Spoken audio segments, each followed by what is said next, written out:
દર્શક મિત્રો, આપ સૌ જાણો છો એમ ગુજરાતમાં વાઇબ્રન્ટ ગુજરાત ગ્લોબલ સમિટને 20 વર્ષ પૂર્ણ થયા.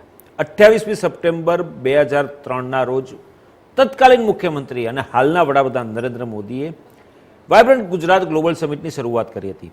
20 વર્ષ પૂર્ણ થયા. 20 વર્ષમાં ગુજરાતે ઘણી જ પ્રગતિ કરી. મોડેલ સ્ટેટ તરીકે તેને એસ્ટાબ્લિશ કરવામાં આવ્યું સમગ્ર દેશમાં. અને જે રીતે વડાપ્રધાન નરેન્દ્ર મોદીએ બુધવારે અમદાવાદમાં સાયન્સ સિટીમાં આ અંગેના એક કાર્યક્રમમાં હાજરી આપી અને એમાં જે પ્રકારના આકરા પ્રહાર કર્યા છે તત્કાલીન સરકાર, કેન્દ્ર સરકારની સામે. કારણ કે જે રીતે વાઇબ્રન્ટ ગુજરાત 2003માં શરૂ થયું, ગુજરાતમાં રોકાણકારોને આમંત્રણ આપવામાં આવ્યું, આકર્ષવામાં આવ્યું અને જે રીતે ઔદ્યોગિક વિકાસ અને ગુજરાતનો વિકાસ થાય, લોકોનો વિકાસ થાય, લોકોની સુખાકારી વધે, તે માટે કરીને વડાપ્રધાન નરેન્દ્ર મોદીએ તે સમય એટલે કે 2003માં જ્યારે મુખ્યમંત્રી હતા પોતે, ત્યારે વાઇબ્રન્ટ ગુજરાતની શરૂઆત કરી. નવરાત્રિમાં એની શરૂઆત કરવામાં આવી હતી. અને જે રીતે 20 વર્ષ પૂરા થવા આવ્યા છે અને જેમ જેમ જેમ જેમ આ વાઇબ્રન્ટ ગુજરાતની અલગ અલગ સમિટ યોજાતી ગઈ અને સેંકડો રોકાણકારો ગુજરાતમાં આવતા ગયા અને તેને કારણે ગુજરાતનો વિકાસ થયો અને બમ્પર વિકાસ થયો એવું માની શકાય છે.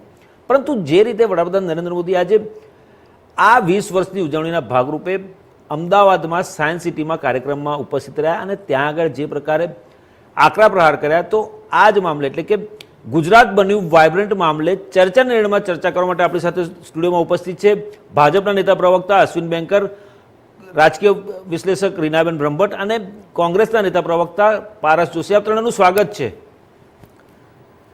આપણે ચર્ચાની શરૂઆત કરીએ પહેલા વડાપ્રધાન નરેન્દ્ર મોદીએ આજે શું કહ્યું આ 20 વર્ષની ઉજવણીના ભાગરૂપે, એમાં શું કહ્યું અને શું ચાપખા માર્યા એ જોઈએ આપણે પહેલા.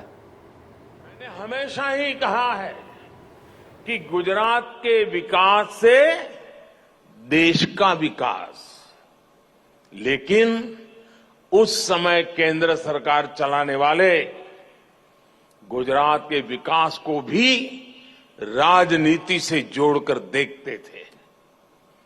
केंद्र सरकार के मंत्री तब वाइब्रेंट गुजरात समिट में आने से मना कर दिया करते थे. व्यक्तिगत रूप से तो मुझे बताते थे कि नहीं हम जरूर आएंगे, तो ताने पीछे से डंडा चलता था, वो ना कर देते थे. सहयोग तो दूर की बात, वो रोड़े अटकाने में लगे रहते थे.